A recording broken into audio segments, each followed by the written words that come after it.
is up, guys? The doctor is back in the office, and today we're going to be reviewing a banger of a fight night card that was Josh Emmett versus Kevin Vallejos, excuse me. I keep fucking up his name. But I didn't watch all of this. Was at St. John's versus UConn. Roll Johnnies. Fuck UConn. Let's get started off with one of the fights that I actually watched the whole thing, and that's Josh Emmett versus Kevin Vallejos.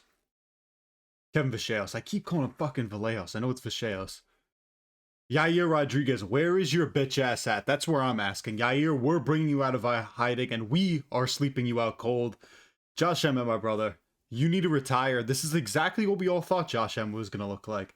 Fucking winging overhands, hunting for the big shots, doing nothing, and getting his face punched in. Now listen, I don't know why I picked Kevin Vallejos by decision. I kind of figured maybe Josh Emmett's a little bit durable, but now he's gotten destroyed in the first round in back-to-back fights. His career's done a total of 3 strikes for my boy Josh Emmett. Voldemort is fucking over.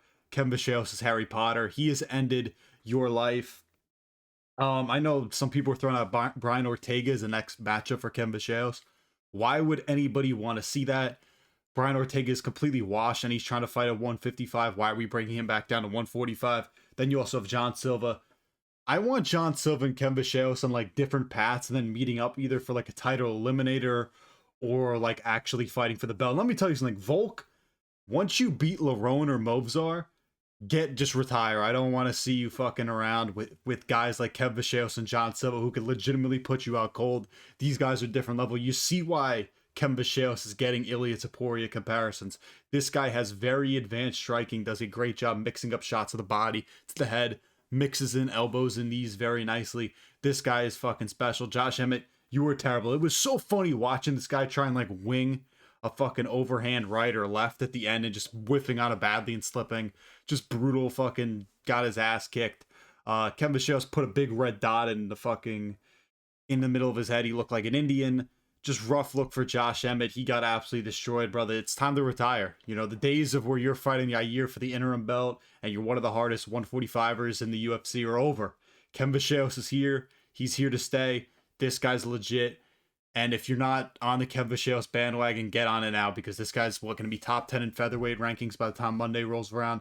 Give him Yair Rodriguez. Now listen, calling out Yair Rodriguez would require him to actually do his job and show up, which I don't know if necessarily is going to happen, because he's going in fucking hiding right now. He might have an injury. We have no clue what Yair Rodriguez is doing. You never see this guy. He pops out randomly at like fucking Spanish UFC events.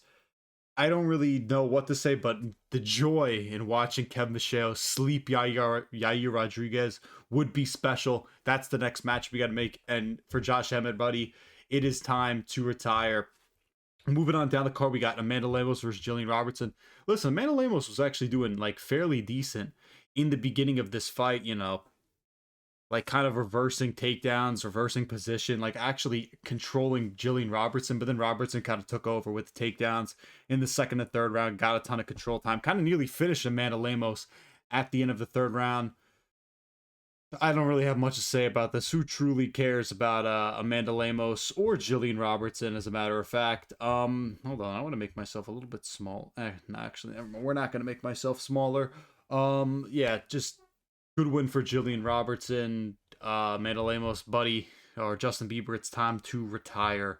Moving down the card, we got Jose Miguel Delgado versus Andre Fili. Now, I saw a couple people saying Jose Delgado robbery. I don't even know how this was a split. I thought this was clear 29-28 for Jose Delgado. He clearly won the second and third. Now, credit to Andre Fili.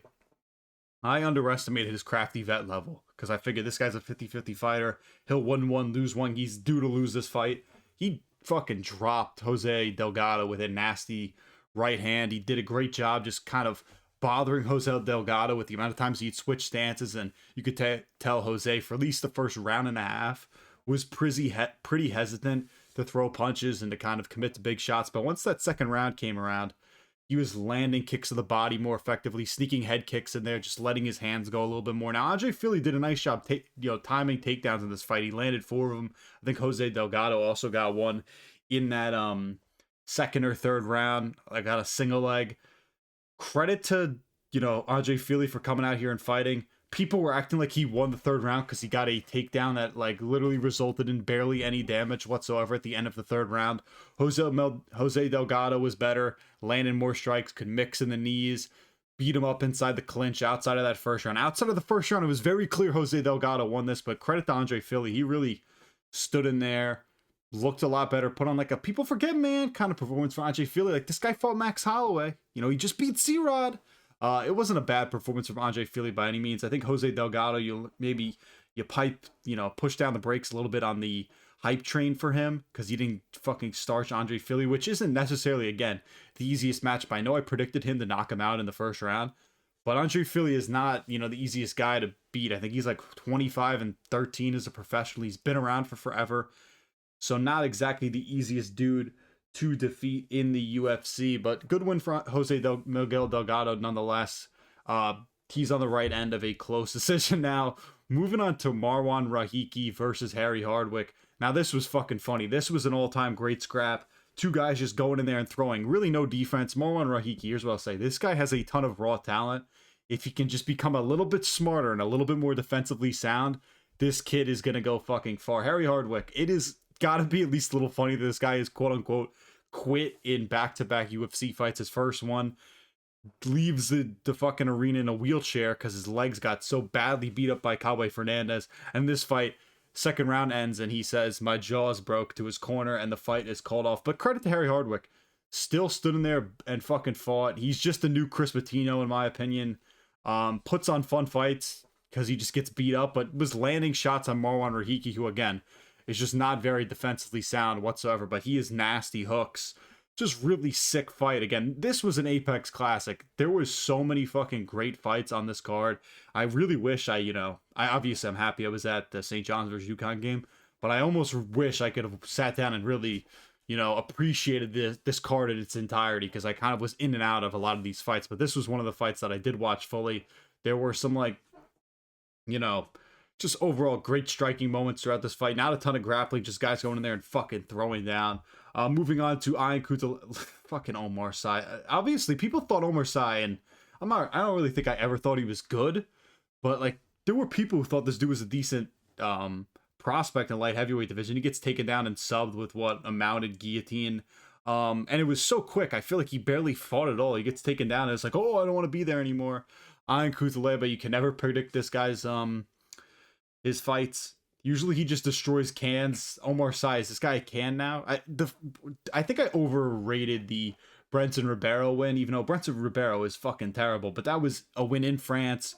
Omar Sy turns from like a 65 overall into like a 75 overall, which is enough to get you a win on a good day when the fucking crowd's chanting your name and shit and doing all those crazy French chants. Good win for Ian Kutaleba. Pretty cool submission. Omar Sy, learn how to defend a takedown, buddy. Charles Johnson versus Bruno Silva. I did not watch this.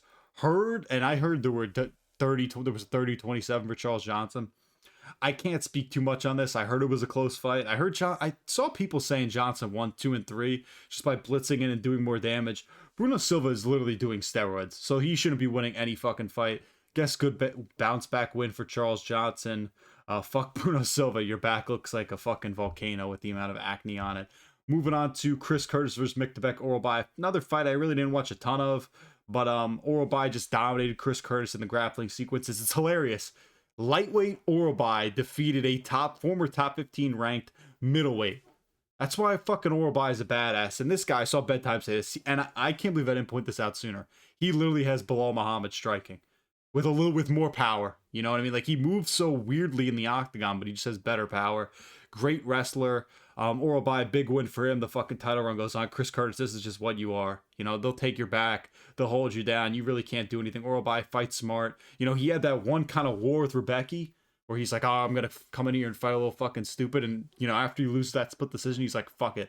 I'm just going to fight smart. If I know I can run through a guy like Jack Hermanson, I'm going to run through him. Chris Curtis, another guy, maybe you can't run through, but you could definitely beat this guy to a decision as long as you try. I mean, Chris Curtis is doing nothing special in the octagon. Good win for Orolbai. Chris Curtis, you fucking suck. And this one hurts as a Steven Asplund guy.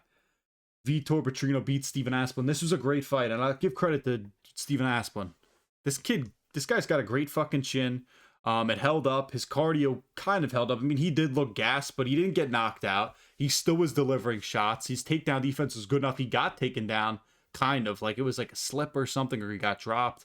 I know it doesn't say anything official on the takedowns, but he stuffed most of them. And then one time when he was on the ground, he did a good job scrambling to get back up. I just think he kind of punched himself out after that first round. Also wore the damage badly. Like, Vitor Petrino cut him early and was able to really bloody him up. I mean, if you saw Steven Asplund's pictures on Instagram, this dude looks like he was fucking hit in the face with a baseball bat 100 times. Good win for Petrino. Did kind of a nice job fighting smart, like just moving around the octagon better than Steven Asplund, who just doesn't have that great of footwork. Kind of just using his experience to his advantage. He was really loading up those right hands, and Steven Asplund was just eating shots. I think Steven Asplund needs to get the skin removed on his. I think that can honestly improve his cardio tremendously, because he really does cut it close with these weight cuts, which is kind of crazy. He's just that big of a dude. But again, respect to Steven Asplund. And I'll say this: Steven Asplund fights a guy in Vitor Petrino who is borderline ranked. Like, this guy is actually a pretty solid heavyweight, which is rare to say. And Josh Hoka keeps getting fed fucking fat taxi cab drivers, absolute bums. Steven Asplund, his second professional fight is against a really dangerous guy in Vitor Petrino, when he hung in there, did okay. You know, it doesn't really lower my stock on him. I think if I wasn't biased, I would have picked Vitor Petrino in this fight. I hung with my boy Steven Asplund, who nearly got a finish in that first round, mind you. But really great fight. Really excited for both these guys in the heavyweight division. I think they're both pretty decent. You know, Vitor, I still think striking isn't all there, but he's got a good enough chin, and I think he's athletic enough in comparison to the other heavyweights to still be a force in the division. Moving down to Elijah Smith. I think he was the first guy to submit Su Young Yu. Didn't really watch this fight. Good win for Elijah Smith. Manuel Sosa, this guy's a beast. And the funny thing was, for guys and Joe Rogan, if Joe Rogan was on this fucking card and got a look at Manuel Sosa, he'd be like, look at his muscles, have muscles, man. I mean, he is literally built out of mahogany. That's what he would have said about Manuel Sosa. But he had a sick knockout at the end of the third round where he just grabbed Balajiocchi's hand and just dropped him. It was beautiful. Didn't really watch a ton of this fight. I imagine Balajiocchi came out like a fucking bat out of hell early. Sosa didn't really look great and then just knocked him out. I have no real clue if that's how the fight went, but good win for Manuel Sosa. Brad Tavares versus Eric Anders. Eric Anders retires on top with a win. I guarantee this was probably an incredibly boring fight. Fuck you, Brad Tavares. Eric Anders, former Crimson Tide football player. Good win for the guy. Bia Mesquita, watch this. She just ran through Montserrat Randon. No shocks there. Bia Mesquita, great Brazilian Jiu-Jitsu practitioner. Subs Montserrat Randon with ease. She pieced her up on the feet, which I don't think Bia Mesquita has great stand-up whatsoever, but it showed in this fight. It showed that she could at least stand there a little bit and piece up a chick pretty easily, and that's what she did. So good win for Bia Mesquita. Luan Lacerda versus Hector Sosa. This was a fucking back-and-forth banger. Sosa, you know, just winging overhooks like crazy. Overhands like crazy, ripping hooks. Just beautiful. Luan Lacerda tried mixing the grappling. I thought Sosa did a pretty good job defending. Good win for him in his debut.